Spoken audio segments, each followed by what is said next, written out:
Татьяны Кочи планы на жизнь были самые мирные. Девушка мечтала профессионально заниматься дзюдо, создать семью и растить детей. То, что она в 16 лет отправится на войну в чужую страну, да еще окажется в самом пекле, научится стрелять и перевязывать, Татьяна даже и не подозревала.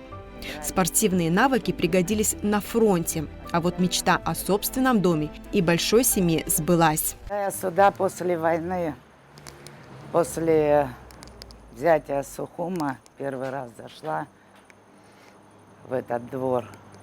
Он был чуть по-другому сделан. А потом тихо-тихо на протяжении долгих лет мы своими руками что-то вкладывали, что-то растили. У вас случился пожар? Да, это на День Татьяны Великомученицы. Перепад. У нас же энергосистема нарушенная. Здесь надо полностью все делать по-человечески как-то. А сильный был пожар? Ну, полдома пострадало. Мы здесь в этом вот дворе проживаем 11 человек, 4 детей, невестка, внуки. А вот и внучка вернулась с утренника, побежала к папе.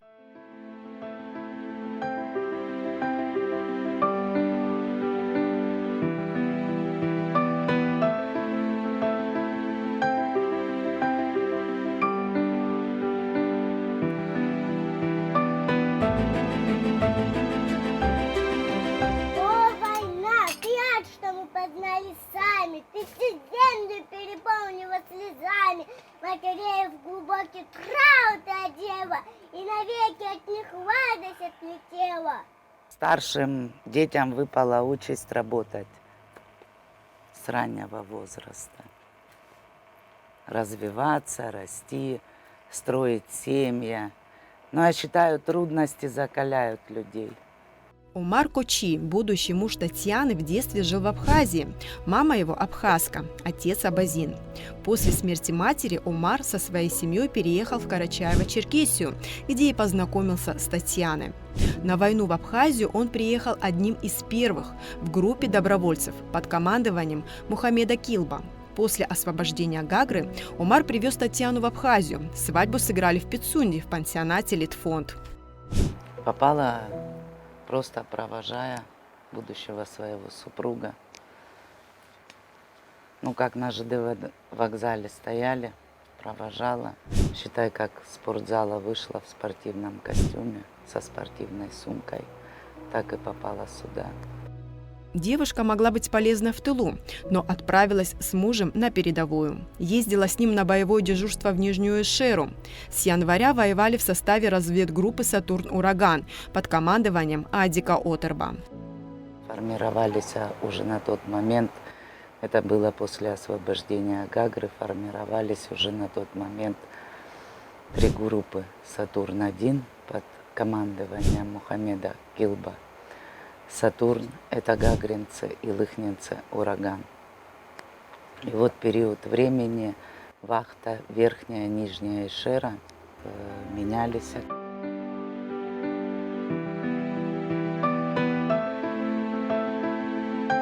Амара, допустим, отец отправил на войну. Посмотрел, спрашивает, что собираешься делать? Он говорит, я иду.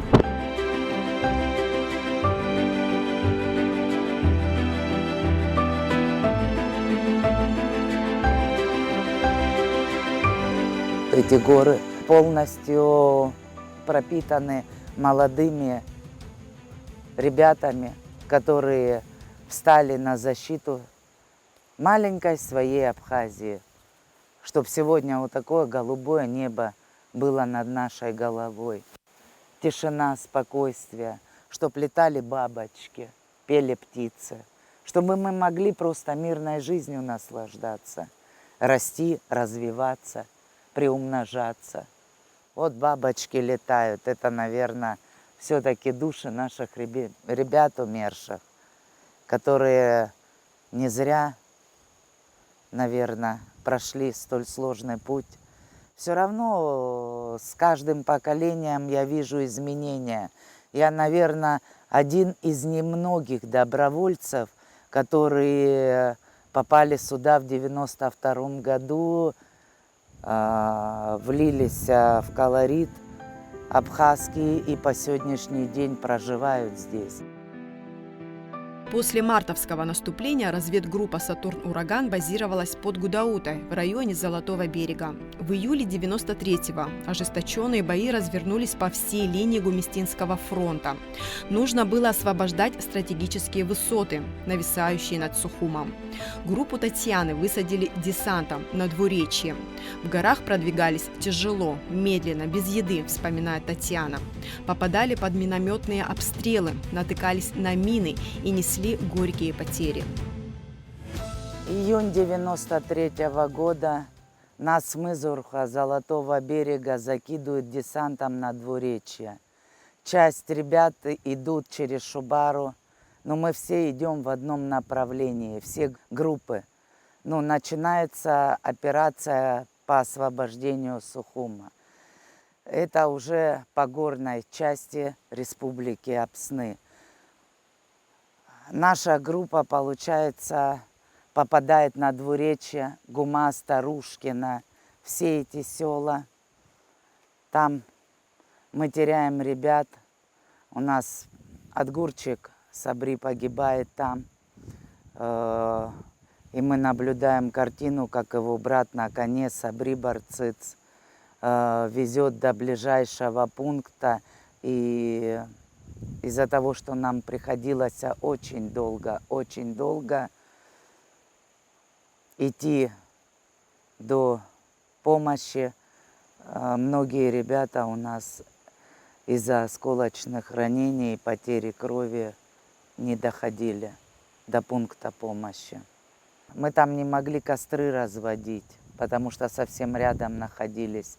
По 14, по 12 суток мы ничего не кушали, кроме диких яблок и кроме лавровишни, которая на тот момент, это уже июль месяц, конец, ближе к августу, потому что мы числа 20, наверное, в 20-х числах, вот в это время мы поднимались на Апианду.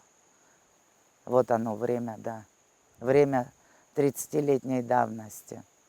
Сегодня я могу спокойно рассказывать, а тогда чуть-чуть сложно было, страшно было.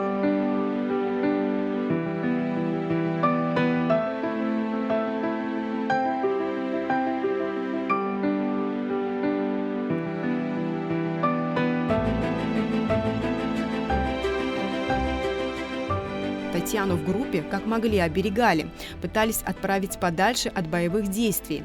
Но через пару дней девушка находила возможность и возвращалась на фронт. И снова тяжелые бои, многокилометровые марши. Труднее всего пришлось в селе Абианда, это в Сухумском районе. Враг обстреливал беспрерывно, не давая поднять головы. Именно тогда Татьяна получила осколочные ранения. После июльских боев за господствующие высоты и вытеснение врага освобождение столицы было делом времени.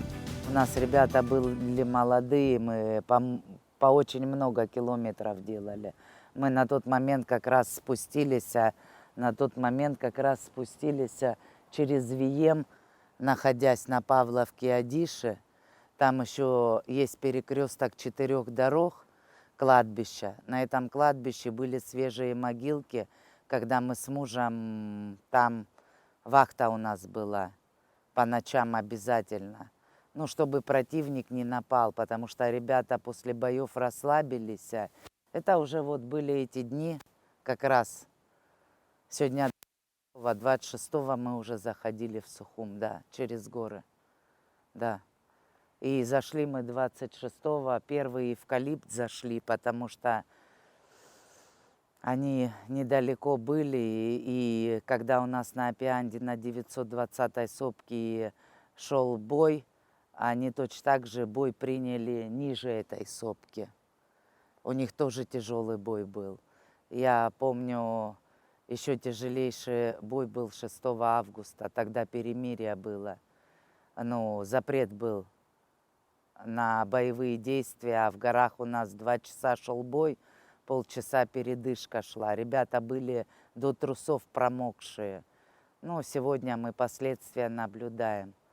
И из той категории, которые прошли этот жизненный путь, пройдя мартовское наступление, горы Абхазии, Цигуровку, Хабюк, Шрома, Павловка, Адиша, Апианда, Ахалшение, Гума, Двуречье, Старушкино и много других сел. Каман обстреливался, регулярно обстреливался. Я не была даже на тот момент, потому что мы ушли в горы, когда уже медсамбат перекинули в Шрому. Да, в дальнейшем, вы представляете, на протяжении 2-3 месяцев, что наши девочки и наши врачи делали, когда постоянно шли раненые. Это все было перед освобождением нашей столицы.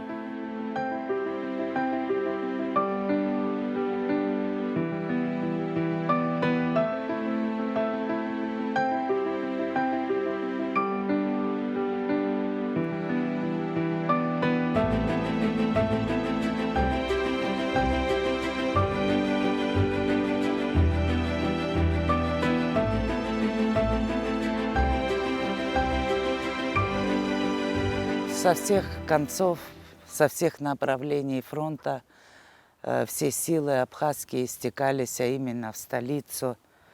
26 сентября 1993 году кто-то заходил с Виема. У многих бой произошел непосредственно на фуникулере. Наша группа с Виема вышла на ботанический сад, охватя эту всю округу, дойдя до сгоревшего Совмина. Далее все разбрелись, и место дислокации, где мы собрались, это уже сейчас на данный момент спортшкола имени Сергея Васильевича Багапша.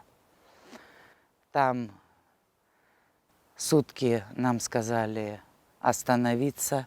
Для противника был открыт коридор. Дали возможность противнику все-таки уйти. И я помню, даже в то время, небольшое время, хлеб продавался по всему городу только на Колосе. Весь город стекался в Колос, чтобы купить булку хлеба.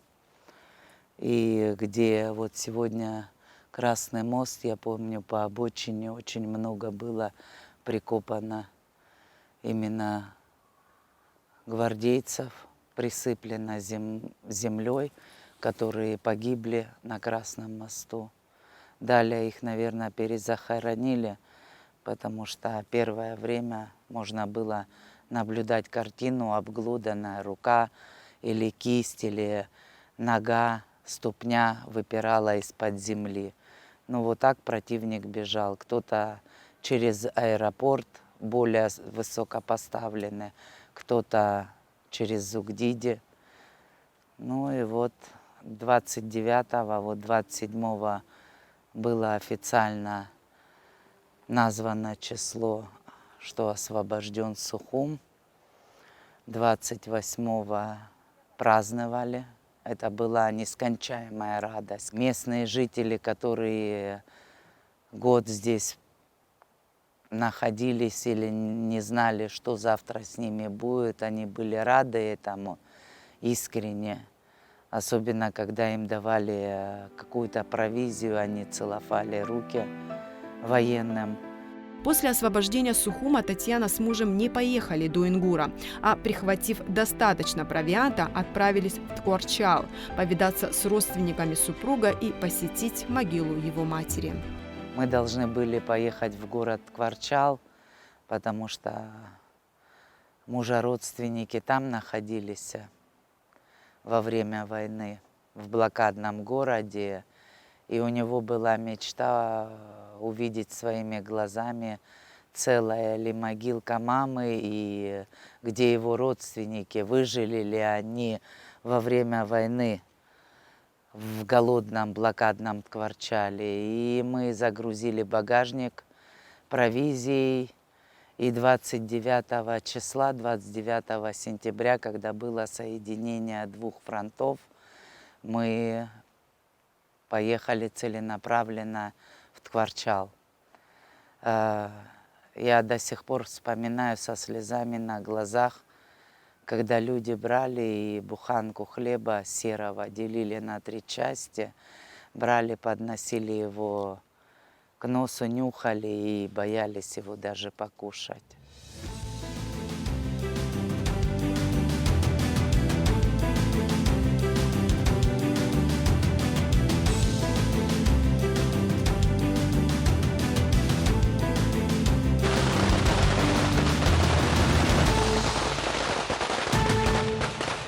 «30 лет, а в памяти врезалось, как будто это было вчера». Когда тяжелее всего было? Когда бои начинались, когда шли раненые. Страх присутствует же у всех. У любого воина первые 20-30 минут страх. Потом он начинает с этим жить, да. Нету бесстрашных людей. Просто самое главное в дальнейшем, наверное, не жить с этими страхами. Научиться жить без них. Хотя рано или поздно, но они возвращаются в памяти.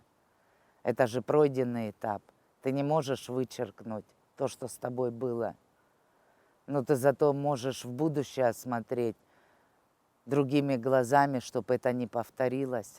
После войны было желание вернуться в благополучный Черкесск относительно Абхазии, да? Я часто над этим думала, почему я не вернулась, как другие добровольцы, в Карачаево-Черкесскую республику. Не знаю, после рождения детей как-то пустила корни, и они пошли все дальше и дальше. И уже приросла к этому менталитету. Я не могла оторваться, по той или иной причине мы должны были здесь с мужем жить. Татьяна, если вашу жизнь отмотать назад, и остановиться на 16-летнем возрасте, вы бы сделали то же самое, что вы сделали тогда в 16 лет? Нет, я не жалею. У нас есть братство, у меня есть семья шикарная, у меня есть дети, внуки. Я не жалею. Нет. И я не думаю, что зря. Я не думаю, что зря погибли те молодые ребята, их 2 с лишним тысяч человек, ради будущей процветающей Апсны. Мне хотелось бы просто, чтобы больше государство соприкасалось, наверное, с населением, чтобы просто улучшить жизнь обычного человека, такого, как я. Многие же, они не смогли как личности состояться. Многие опустили руки и перестали бороться, потому что мы же увидели много несправедливости. Судить я не могу их. Это их образ жизни. Они привыкли с этим жить, они привыкли так жить. Но многие взяли себя в руки. Есть уважаемые люди, которые у нас и в прокуратуре работают, и в институтах преподают, и в училищах. И учителей у нас много очень, ветеранов боевых действий. В общественной палате, мои коллеги, это представители именно общественности, народа. У нас много людей, которые смогли взять себя в руки, построить жизнь, построить семьи, служить республике своей, государству.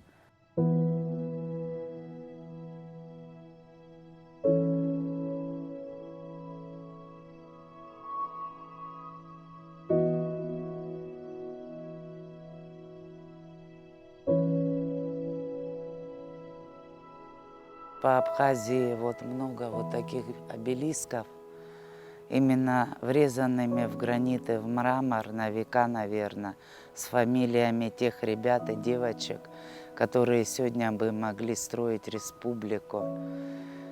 И это, наверное, для будущего поколения неплохо, чтобы они знали, сколько ребят и девочек захоронено сегодня, и какой ценой был взят Сухум. Я не хочу, чтобы та категория людей, которая не знает, что такое быть патриотом, чтобы выдавала себя за настоящих, истинных сыновей и дочерей Апсны, которые сегодня принесли ту долгожданную победу, к которой шли долгий год и несколько месяцев, который показал все трудности, сложности этого жизненного пути. Не знаю, мы ценим жизнь, мы стараемся с этой жизнью наравне в ногу идти. Мы тоже хотели, наверное, жить, развиваться. И все они точно так же. Рожать, семьи создавать, благое нести для будущего своего населения в первую очередь. Потому что среди этих девочек и мальчиков очень много было выпускников институтов. Переключиться с войны на мирную жизнь далось непросто. Нужно было в условиях разрухи налаживать быт и как-то зарабатывать. Татьяна овдовела спустя 11 лет после окончания войны. Послевоенные травмы подорвали здоровье воинам, но женщина не опустила рук, энергично занялась общественной работой, входила в 5-й состав общественной палаты, работала в Государственном фонде инвалидов. Сегодня она председатель общественной организации «Союз ветеранов разведгруппы «Сатурн-Ураган», куда входят около 60 человек.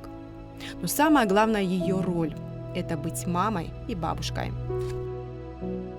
Сложно было на рельсы мирной Очень, очень. Первое время я всегда ложилась спать и думала о войне. Очень сложно было. Снилось? Да. Первое время, сложно, на войне не бывает легко. Я даже благодарна всем, тыловикам благодарна, врачам, всем тем людям, которые находились на тот момент в республике. Всем. А те, которые непосредственно шли километрами с надеждой и с верой, вера была, у нас вера была в надежду на светлое будущее, что победа будет за нами. То, что мы сможем Абхазию сделать до уровня Швейцарии и Кавказа. Это у нас, мы с этим шли, мы мечтали. У человека, когда есть вера, когда есть идея, когда все заодно, за общее, итог всегда ясен будет, в каком бы ты меньшинстве ни был. А что вас сегодня вдохновляет? Дети. Любую женщину. Любая женщина по своей сути должна жить ради кого-то. Она больше работает на отдачу, это у нее природой заложено.